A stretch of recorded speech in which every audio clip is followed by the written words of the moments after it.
cứ đứa hở sựพิสดารขออภัยนี่คือน้องหมาของคุณคิดว่ายังไงเวลาที่คุณเดินเข้าไปแล้วมันจะกลัวรับชมกันเลยตอนต้นเนาะนี่คือคลิปของกระต่ายซื่อบื้อ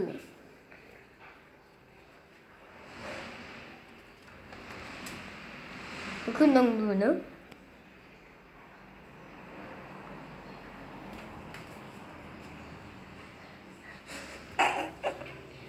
คุณลองดูดี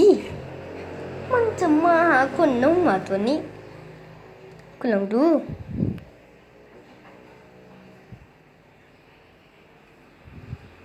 มันไม่กล้ามาแถวนี้แล้วต้องไปเก็บตัวให้มัน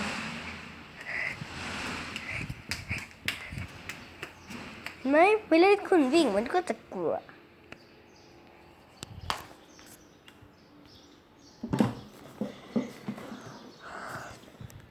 และนี่คือเนื้อหาสุดพิสดารของหนึ่งมือกระต่ายซื่อบื้อขอตัวลาไปก่อน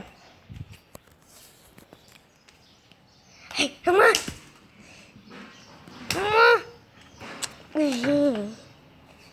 ปีนใช่ไหมฮัลโหลไม่จบคลิปนี้นะผมสำหรับหมาหอมออาหมา